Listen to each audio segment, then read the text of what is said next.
Maligayang pagbabalik sa Rai Movie Recaps. Narito na naman po tayo para sa isa na namang magandang palabas na pinamagatang study group na napalabas noong 2025. Kaya't ano pa ang ating hinihintay? Sit back, enjoy and relax love you. Si Yoon Gamin ay palaging gustong mag-aral. Hiniling niya sa kanyang ina na i-enroll siya sa mga klase sa pagtuturo at kumuha ng pribadong tutor. Bukod sa kinakailangang pagkain at pagtulog, ginugol niya ang halos lahat ng kanyang oras sa pag-aaral. Gayunpaman, ang kanyang mga marka ay halos palaging pangalawa sa huli.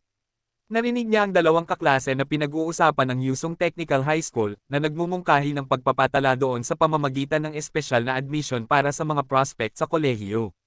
Nakita ito ni Yoon Gamin bilang isang bagong pagkakataon at sabik na pinili niya ito bilang kanyang nangungunang pagpipilian para sa pagsusulit sa gitnang paaralan. Nang buksan niya ang pinto ng silid-aralan sa Yusung Technical High School, nagulat siya nang makita ang matinding labanan. Pagkatapos makipag-eye contact sa ilang mga kaklase, hinarap niya ang mga pagbabante at binalaan nilang dukutin ang kanyang mga mata kung tititigin pa siya. Sa kabila ng pagiging low profile at pagtutok sa kanyang pag-aaral, nanatiling pangalawa hanggang sa huli ang kanyang mga grado. Nagsimulang suriin ni Yoon Gamin ang mga dahilan ng kanyang mahinang pagganap at nagpasya na bumuo ng isang grupo ng pag-aaral upang subaybayan at hikayatin ang pag-unlad ng bawat isa. Naalala niya ang kaibigan ng kanyang ina, pinayuhan ito na hayaan siyang sumali sa isang grupo ng pag-aaral, na napansin na ang kanilang anak ay bumuti ng malaki sa pamamagitan ng pagbuo nito. Muling nabuhayan ng pag-asa, nag-apply si Yoon Gamin na sumali sa ilang grupo ng pag-aaral, ngunit tinanggihan dahil sa kanyang mababang mga marka at kinutya pa siya sa kanyang likuran. Napagtanto na maaaring mas madaling muling magkatawang tao kaysa sa pagbutihin sa pamamagitan ng pagsali sa isang grupo, nagpasya siyang lumikha ng kanyang sariling grupo ng pag-aaral. Nilapitan niya si Kim Sehyun, na kilala sa kanyang husay sa pag-aaral, upang magmungkahi ng pag-aaral ng magkasama. Habang nag-uusap sila, hinamon ng isang estudyante na nasa ika-173 na pwesto si Kim Sehyun sa isang away. Ayaw gumanti ni Kim Sehyun, ngunit binalaan siya ng kanyang mga kaklase na seryosohin ang laban o harapin ang mga reklamo sa patrol team ng paaralan na humarap sa mga estudyanteng hindi tame time na nakikipaglaban. Pinilit na sumagot, lumaban si Kim Sehyun ngunit sa kasamaang palad ay natalo. Ang interbensyon ng punong guro ay nagpatigil sa kaguluhan at nagpahayag ng isang bagong guro sa klase. Nagulat si Yoon Gamin nang makita ang bagong guro na si Lee Han Kyung sa entablado na minsan ay naging tutor niya. Kinilala ni Lee Han Kyung ang mga pagsisikap ni Yoon Gamin at naniwala siya sa kalaunan ay magiging mahusay siya sa kanyang pag-aaral. Samantala, hindi pinansin ng mga estudyante sa ibaba ang sinasabi ni Lee Han Kyung. Nagising si Lee Hyun Woo nang umutot ng kaklase habang natutulog at galit na inihagis ang inumin sa pisara. Ang kanyang mga kaklase ay nakatayo sa kanilang mga mesa upang panoorin ang eksena. Si Lee Han Kyung, galit na galit, hinampes ang desk at inutusan ng mga estudyante na maupo. Ngunit walang nakinig hanggang sa hiniling ni Lee Hyun Woo sa lahat na sumunod sa guro. Sa wakas tumahimik ang classroom. Pagkatapos ng klase, lumapit si Yoon Gamin kay Lee Han Kyung para makahabol. Nag-aalalang nagtanong si Lee Han Kyung tungkol sa kanyang kasalukuyang pag-aaral. Tuwang-tuwang ibinahagi ni Yoon Gamin ang kanyang plano na magsimula ng isang study group at binanggit na natagpuan niya ang mga tamang miyembro. Para makasali si Kim Se-hyun. Mula sa araw na iyon, patuloy na sinimulan siyang guluhin ni Yoon Gamin. Si Kim Sehyun, pagod kay Yoon Gamin na nahihirapan sa problema sa tabi niya, tumayo para turuan siya. Sa kabila ng matiigang pagpapaliwanag ni Kim Sehyun, hindi pa rin maintindihan ni Yoon Gamin. Napagpasyahan ni Kim Sehyun na si Yoon Gam ay talagang walang pag-asa sa pag-aaral at tumanggi na sumali sa kanyang grupo ng pag-aaral, binabalaan din siya na hindi ito papayagan ni Pai Han-wol. Si Pai Han-wol, na ang ama ay isang malupit na leader ng gang, ay unang nirerango sa Yusung Technical High School, hindi sa akademya, ngunit sa mga tuntunin ng kapangyarihang panlaban. Gumawa siya at nag-update ng sistema ng pagrarango araw-araw upang himukin ang mga mag-aaral na makipagkompetensya. Natagpuan ni Yoon Gam sa hindi ito nauugnay sa mga akademiko. Ipinakita niya ang isang report card na nakita niya. Pinatutunayan ng kahusayan sa akademya ni Kim Se-hyun sa pangalawang pwesto sa mga pagsusulit sa placement ng klase. Pinunit ni Kim Sehyun ang report card, malupit na tinanggihan ang kahilingan ni Yoon Gamin, at binalaan siya na itigil ang pag-istorbo sa kanya. Pumunta si Kim Sehyun sa restroom para kumalma. May nakabunggo sa kanya, at siya, nainis na si Yoon Gamin, ay humiling sa tao na umatras, ngunit nalaman niyang si Lee Hyun Woo sa halip ang humingi ng tawad sa pagkakamali. Pagkatapos ay humingi si Lee Hyun-woo ng 200,000 won mula sa kanya kinabukasan. Si Kim Se-hyun ay mukhang nababalisa at nahaharap sa panliligalig.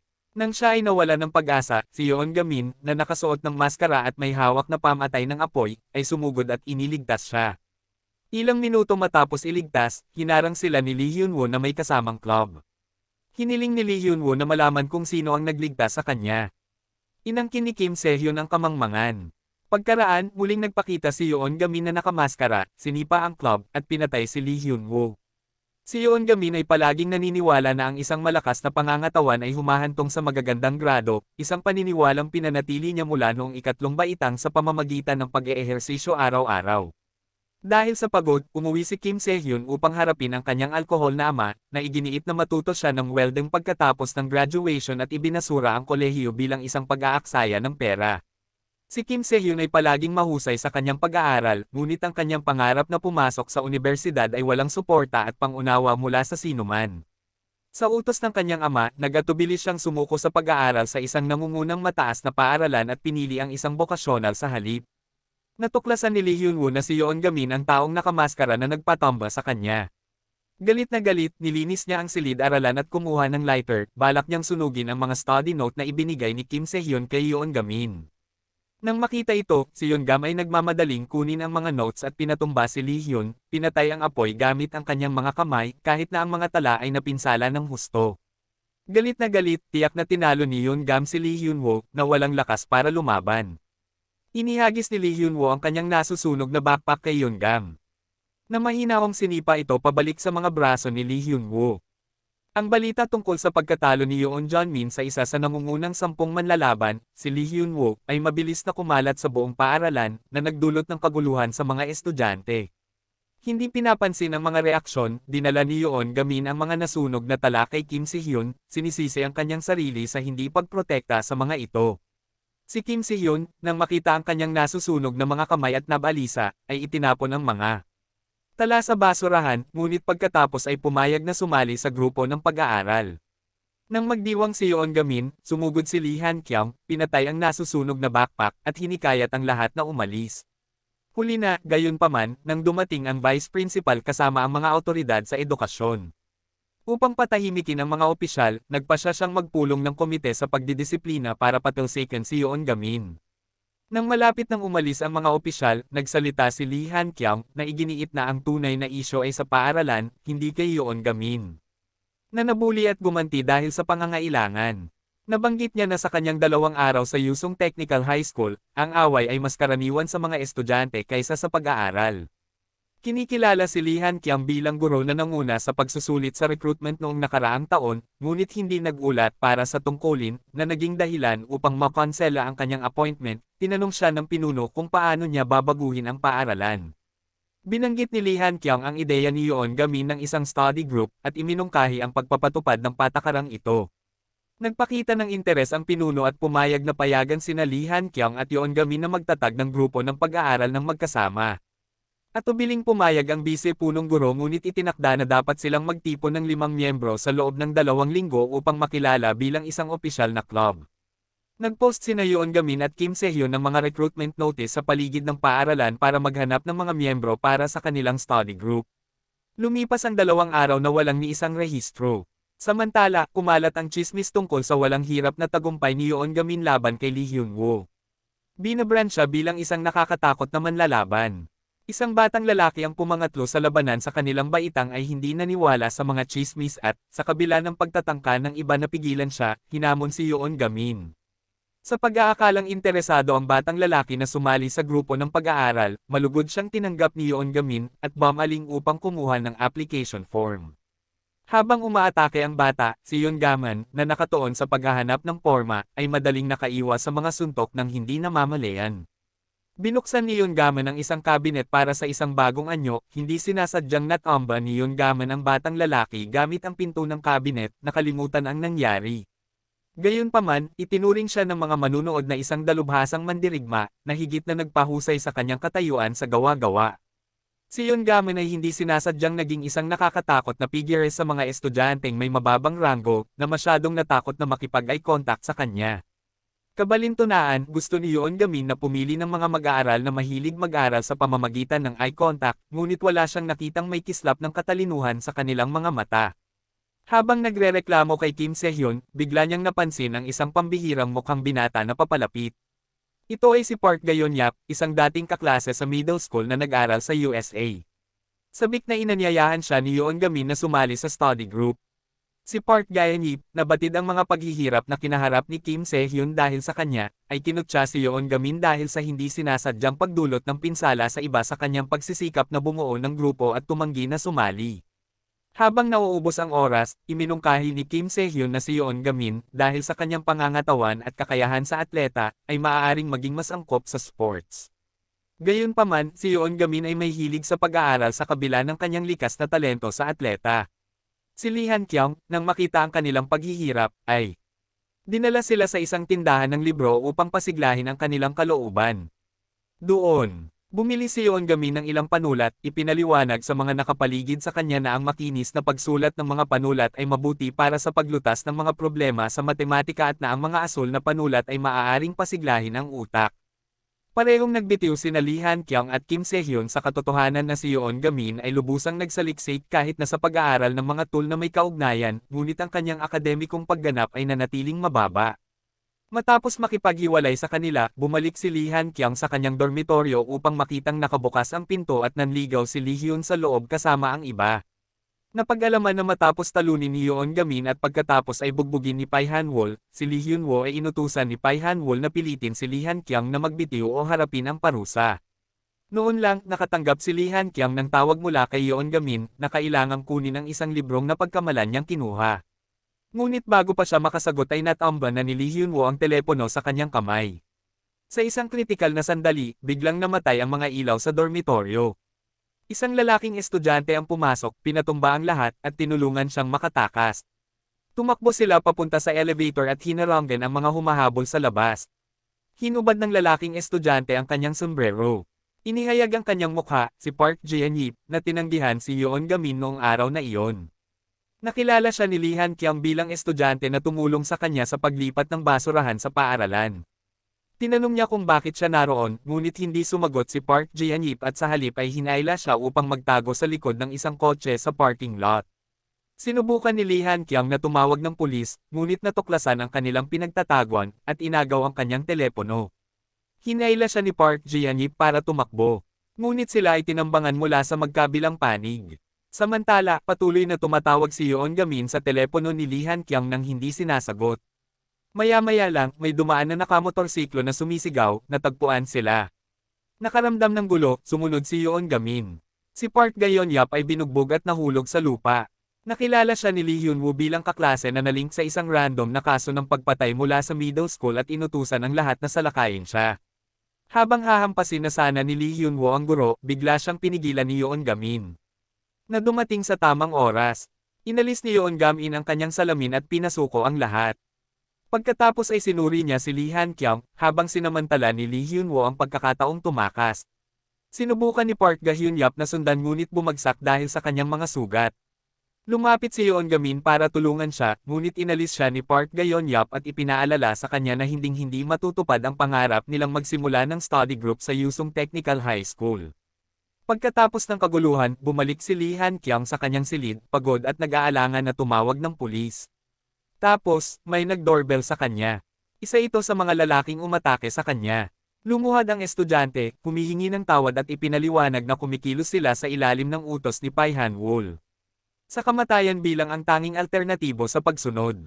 Naantig si Leon kung sa kanyang pagsusumamo, pumayag na palayain siya, ngunit iginiit na sagutin niya ang kanyang mga tanong ng totoo. Kinabukasan, nag-apply ang estudyanteng si Lee Ju para sumali sa study group. Tuwang-tuwang hinayla ni Yung Min si Kim si papunta sa kanyang klase nang matuklasan lang na all-girls class ito, at si Lee Ju ay kambal na kapatid ni Lee Woo. Isang babaeng mayabang na pinunit. Ang plano sa pag-aaral. Ginawa ni Lee Ju at ng kaibigan niyang si Choi Hyun. Pati ang pagdura ng gum dito. Sinalo ni Yoon Gamin ang gum at maingat na sinuri ang plano, pinupuri ang organisasyon ni Lee Ji-woo na gumamit ng iba't ibang kulay para sa bawat paksa. Noon lang, pumasok si Kim Kyujin, na sinasabing girlfriend niya si Lee Ji-woo at paparusahan niya ito sa pakikipag-usap sa ibang mga lalaki. Hinailan ni Kim Sehyun si Yoon Gamin, ngunit bumalik ito para pigilan ang mga kilos ni Kim Kyujin. Mayabang na tinanggal ni Kim Kyujin ang salamin ni Yoon Gamin at sinubukan siyang bugbugin.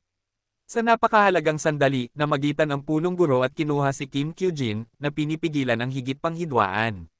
Lumapit si Choi Hee-won kina Yoon Gamin at Kim Si-hyun at ipinagtapat na isinumite niya ang application ng study group sa pangalan ni Lee Ji-woo. Inaasahan niya na ang pagsali sa grupo ng pag-aaral ay mapoprotektahan si Lee Ji-woo mula sa pambubuli. Si Choi Hee ay nanalo, isang transfer student, ay tinarget ng mga kaklase matapos silang hindi sinasadyang masaktan. Isang linggo lang pagkatapos ng paglipat, tumayo si Lee Ji-woo para sa kanya, at kinagalitin ng ibang mga babae. Gayunpaman, ang mga problema ni Lee Ji-woo ay hindi lamang dahil sa kanya. Ang kanyang kapatid na si Lee Hyun-woo, na natalo ni Yoon Gamin, ay umasa sa kanya pagkatapos mamatay ang kanilang mga magulang. Upang kumita ng pera, nagtrabaho si Lee Hyun-woo ng part-time sa paghahatid ng mahahalagang bagay at ninakawan sa isang paghahatid. Pinahiram siya ni Kim Kyujin ng pera ngunit pinilit siyang magnakaw mula sa isang convenience store na nakunan ito sa video. Ginamit ni Kim Kyujin ang video na ito para i-blackmail si Lee Ji-woo at naging boyfriend niya. Dahil nanalo si Choi Hee na lumipat ng paaralan, nag-alala siya kay Lee Ji-woo at hiniling niya kay Yoon Gamin at Lee Hyun-woo na tulungan silang tanggalin ang video ng pagnanakaw para makapag-aral si Lee Ji-woo ng mapayapa sa kanila. Nababahala si Kim Si-hyun na si Yoon Gamin lamang ay maaaring hindi makapantay sa kanilang mga kalaban, walang takot. Nakipaglaban si Yoon Gamin na kunin ang isang USB drive na naglalaman ng video na nakasaksak sa isang computer. Hinayaan ni Yoon Gam ang sarili na itumba ni Kim Kyujin para makalapit sa computer, saka mabilis na kinuha ang USB. Nang tumayo siya at ibinagsak si Kim Kyujin, pumasok ang tatlo pang miyembro at nakipagbuno kay Yoon Gam na kumapit sa USB. Samantala, sinubukan ng malisyosong Kim Kyujin na i-upload ang video online para sirain ang reputasyon ng magkapatid. Sa labas, nag-uusap sina Kim Se-hyun at Choi Hee na nanalo kung paano ililigtas si Yoon Gamin nang dumating si Lee Ji-woo, determinadong lumaban. Paglapit niya sa pinto, biglang lumabas si Yoon Gamin habang hawak ang computer. Natamba ang isang power cord, ang computer ay dumausdas patungo kay Kim Se-hyun, na hinawakan ito at tumakbo sa rooftop kasama si Kim Kyujin sa mainit na pagtugis. Na corner, itinapon ni Kim Se-hyun ang computer sa bubong upang maiwasang magamit ang video. Galit na galit, kumilos si Kim Kyujin upang salakayin siya, ngunit si Lee Ji-woo, nang walang pag-aalinlangan, ay hinarap siya sa lupa. Sinubukan muli ni Kim Kyujin na umatake, ngunit nasukol ito ni Lee Ji-woo sa isang wrestling move. Habang inalis ng head teacher si Yoon Gam, nahulog ang USB sa lupa. Sumenya siya kay Choi Hee na nanalo para i-secure ito. Akmang kukunin na niya ito, hinawakan ito ng isang babaeng kulot ang buhok, sa pag-aakalang kay Kim Kyujin iyon, at balak niyang ibalik. Nanalo si Choi Hee, inipon ang kanyang lakas ng loob, sinigawan at sinisingil ang babae, matagumpay na nakuha ang USB. Pinuri ni Lee Ji-woo ang kanyang katapangan, tinulungan siyang tumayo, at nagbahagi sila ng ngiti. Biglang sumulpot si Lee Hyun-woo. Ibinunyag na nalaman niya mula kay Pai Han-wol na ang magnanakaw na nagnakaw ng pera ay si Kim Kyujin, na nagsagawa ng buong insidente para lang ipahiram sa kanya ang ninakaw na pera. Tinukso din siya ni Kim Kyujin na magnakaw ng pera sa isang supermarket at pagkatapos ay gamitin ang video ng pagnanakaw para ay bully si Lee Ji-woo. Inabot ni Pai Han-wol si Lee Hyun ng kutsilyo, na nag-udyok sa kanya na makipag-score kay Kim Kyujin. Tinangka ni Lee Hyun-woo na saksakin si Kim Kyujin. Ngunit sa halip ay nasugatan si Lee Han-kyung. Si Lee Han-kyung, na nagsaliksik sa sitwasyon ng pamilya ni Lee Hyun-woo at alam na sila ng kanyang kapatid na babae ay umaasa sa isa't isa, hinawakan ang kanyang braso at inaliw siya, na nangakong tutulong. Binisita ni Lee Ji-woo ang nasugatan na si Lee Han-kyung at humingi ng tawad sa ngalan ng kanyang kapatid. Sinamantala ni Lee Han-kyung ang pagkakataon para hikayatin siyang sumali sa study group. Sinabi rin sa kanya ni Choi Hee-won na nagpasya siyang huwag lumipat ng paaralan at gusto niyang sumali sa study group kasama niya. Ipinaalam ni Choi Hee-won ang lahat na si Lee Hyun-woo ay ipinadala sa isang juvenile detention center at ang Pai Han-wol ay inaresto ng pulisya, ngunit kahit papaano, ang Pai Han-wol ay pinalaya muli. Samantala, may naghamon kay Yoon Gamin sa baba. Si Kim Se-hyun, na nalaman na ang taong ito ay unang nirerango sa kanilang unang taon, sa una ay walang malasakit, ngunit nagpasya na makialam nang makita niya ang binubuli na si Lee Jun na gustong sumali sa grupo ng pag-aaral, ngunit napunit lamang ang kanyang aplikasyon. Tumalon si Kim Se-hyun at natalo ang naghahaman. Si Lee Jun, na noon pa man ay mahilig makipaglaban, ngunit hindi kailanman nagtagumpay, ay naging inspirasyon ng kanyang mga kaklase na maging mas malakas at pinili ang Uiseong Technical High School para sa kanyang reputasyon sa pakikipaglaban. Dito, natutunan niya ang maraming diskarte sa pakikipaglaban, umakyat mula sa ika-173 hanggang ika-17 na ranggo sa lakas ng labanan. Gayunpaman, tumama siya sa isang talampas sa ika-17 at hindi na makasulong pa. Humanga sa tunggalian ni Yeon Gamin at Lee Hyun-woo, hinahangad niyang matuto ng mga kasanayan sa pakikipaglaban mula kay Yeon Gamin sa pamamagitan ng pag-a-apply sa study group. Nang malaman ni Yeon Gamin na gusto ni Lee Jun na matutong lumaban kaysa mag-aral, tinanggihan niya ang kanyang pagiging miyembro. Gayunpaman, pumayag si Lee Jun na mag-focus din sa pag-aaral. Upang subukan ang kakayahan ni Lee Jun sa akademya, binigyan siya ni Yeon Gamin ng isang set ng mga problema sa matematika. Habang ginagawa sila ni Lee Jun, may pumasok na lalaki, na pagkamalan siyang si Yeon Gamin, at hiniling na sumama sa kanya, na sinasabing ang gang ay nagre-recruit ng mga manlalaban at tanging ang nangungunang 3 mula sa Uiseong Technical High School ang karapat-dapat na sumubok. Kung kayang talunin ni Lee Jun ang 3 tao sa kanyang harapan, papasa siya sa pagsubok at mananalo ng kotse. Samantala, bumalik si Yeon Gamin at ang iba pa upang makitang nawawala si Lee Jun. Nanalo si Choi Hee at naramdaman ni Lee Ji-woo na hindi nababagay si Lee Jun para sa pag-aaral. Si Yeon Gamin, na tumitingin sa mga test paper, ay napansin na ang mga sagot ay nakasulat ng game time. Maya-maya lang, dumating si Park Gae-on-yap na may balitang kinuha si Lee Jun ng gang. Napagtanto ng lalaki ang kanyang pagkakamali sa pagkakakilanlan, nang pumasok si Yeon Gamin, kasama sina Lee Ji-woo at Park Gae-sa-yap. Si Yeon Gamin, na may hawak ng mga test paper ni Lee Jun, ay nagpahayag na siya ay kwalipikado at tinanggap siya sa grupo ng pag-aaral. Dalawang grupo ang nagharap sa isa't isa. Naunang naningil si Lee Ji-woo, at mabilis na sumali sa laban si Park Gae-on-yap. Nagsumikap si Yeon Gamin para iligtas si Lee Jun, na naipit sa ilalim ng paa ng isang lalaki. Pagkatapos ng ilang rounds, na-overwhelm si Yeon Gamin ng walang depensa. Tinuya sila ng lalaki bilang high school students. Kalmado, nagpasya si Yeon Gamin na gumamit ng teknik na ipinagbawal sa kanya ng kanyang tiyuhin noong bata pa siya. Buong lakas siyang tumakbo at sinipa ang lalaki sa isang pader na inaangkin ang isang kumpletong tagumpay. Bago pa makapag-relax si Yeon Gamin, biglang may kotseng humarurot papunta sa kanya mula sa likuran. Itinulak siya ni Lee Jun pababa para iligtas siya. Si Yeon Gamin, na napagtanto ang panganib, ay hinaila din pababa si Lee Jun. Bumaba ng sasakyan ng isang lalaki at niyaya si Yeon Gamin na sumali sa gang. Marihing tumanggi si Yeon Gamin, sinabi ang kanyang pagnanais na mag-aral at pumasok sa unibersidad. Pagkatapos ay ibinaling ng lalaki ang kanyang atensyon kay Park Jon-yap, kinukutsa siya tungkol sa kung ang kanyang ina ay nag-iwan ng anumang huling salita. Habang papaalis ang lalaki, agad na sumakay si Park Jon-yap sa isang motorsiklo at hinabol siya, malinaw na nagpapahiwatig ng isang personal na paghihiganti. Dumating sina Kim Se-hyun at Choi Hee-won kasama ang mga pulis, na inaresto ang mga miyembro ng gang. Bago umalis, inabot ng opisyal na namamahala kay Yeon Gamin ang isang business card, na nagpapasalamat sa kanilang tulong sa paghuli sa mga miyembro ng gang. Matapos makalabas sa ospital ang nasugatang si Lee Jun, sa wakas ay nabuo ng 5 ang kanilang study group. Para ma-motivate sila, dinala sila ni Lee Han-kyung sa Seoul para bisitahin ang mga study group sa ibang mga paaralan.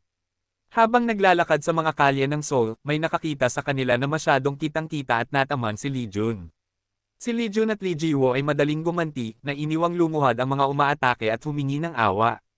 Sa kabutihang palad, dumating si Lee Han-kyung sa tamang oras, at ang mga umaatake ay pinakawalan. Dinala ni Lee Han-kyung ang 4 sa mataas na paaralan ng Seoul. Mababa ang tingin sa kanila ng mga matataas na estudyante doon. Parehong masungit sina Lee Ji-woo at Lee Jun, at sabik na hinihintay ang pagdating ni Yeon Gamin. Lingid sa kanilang kaalaman, na pagkamalan pala ng nalilitong Yeon Gamin ang pangalan ng high school at nauwi mag-isa sa pasukan ng isa pang high school. Ang mga babae sa Seoul High School ay malamig kay Lee Ji-woo at sa iba pa. Tila nasusuklam sila sa pakikisalamuha sa kanila. Hindi nagustuhan ni Lee Ji-woo ang kanilang pagmamataas, na halos humantong sa isang salungatan. Sa kabutihang palad, sina Kim Se-hyun at Choi Hee ay nanalo sa oras upang maiwasan ang paglala ng sitwasyon. Pagkaalis ng mga babae, ipinaliwanag ng mga lalaki mula sa Seoul High na ang kanilang pag-uugali ay hindi dahil sa kawalan ng respeto. Narinig nila na ang Yusung Technical High School ay puno ng mga delinquent, at dumanas sila ng pambubuli mula sa mga estudyanteng ito, na humantong sa kanilang pagkaayaw. Nagulat ang grupo, kasama si Kim Se-hyun, nang marinig ito. Palibhasa'y mahirap paniwalaan na ang mga ganitong insidente ay maaaring mangyari sa mataas na paaralan ng Seoul. Ibinunyag ng mga lalaki na ang mga nananakot ay hindi mula sa kanilang paaralan, ngunit mula sa kalapit na mataas na paaralan. Inilarawan nila kung paano napilitang tawagan ng isang estudyante mula sa kalapit na paaralan na binubuli ang kanyang ina para sa pera. Samantala, si Yeon Gam-in, na nakapasok sa maling paaralan, ay inatake. Maingat niyang inihagis ang isang pamatay ng apoy na nakatutok sa kanya pabalik sa isang rehas. Nagulat ang mga bully sa ingay ng scuffle sa labas, at nadatnan nilang natatalo ang mga kasamahan nila sa lupa ng suriin. Nagawa ng nabully na estudyante na tawagan ang kanyang ina ng masupol ni Yeon Gamin ang isa sa mga bully, na humantong sa estudyante na bawiin ang kanyang kahilingan para sa pera.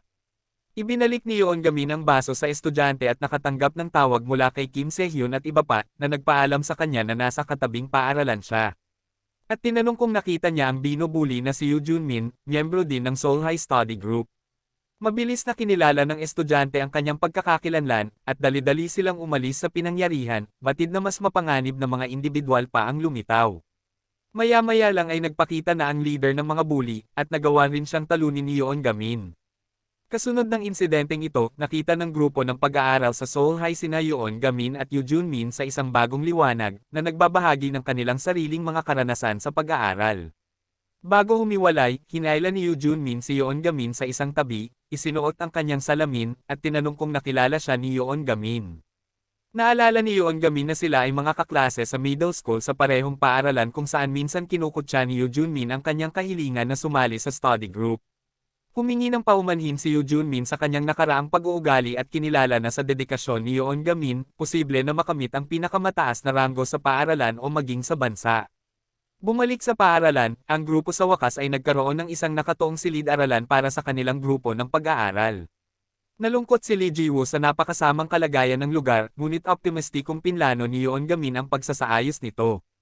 Magkasama silang naglinis, at ginawang malinis na espasyo ang study room.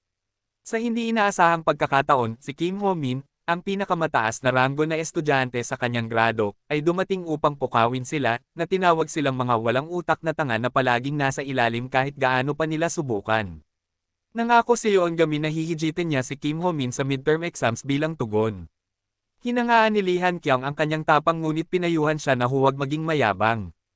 Pagkatapos ay sinuri niya ang kanilang mga ranggo. Sa 220 first-year students, maliban kay Kim Se-hyun na pumangalawa, ang iba ay mababa sa average, na si Yeon Gamin ang pinakamababa. Gayunpaman, hinikayat ni Lee Han-kyung ang lahat na mahigpit na sundin ang kanyang plano sa pag-aaral, na nangangako ng mahimalang pagpapabuti sa kanilang mga marka. Pagkatapos ng klase, ibinahagi ni Lee Jun na nakita niya ang guro na si Han Yuan na nakikipag-usap sa vice principal tungkol sa pagpupulong ng komite ng pagdidisiplina para kay Pai Han-wol upang baguhin ang kapaligiran ng paaralan. Nadama ng vice principal na walang kapangyarihan laban kay Pai Han-wol, ngunit binanggit na kung mapapabuti ni Lee Han-kyung ang bawat miyembro ng study group ng 10 rank, isa sa alang-alang niya ito. At dito na nga nagtatapos ang palabas natin para sa araw na ito. Maraming salamat sa panunood.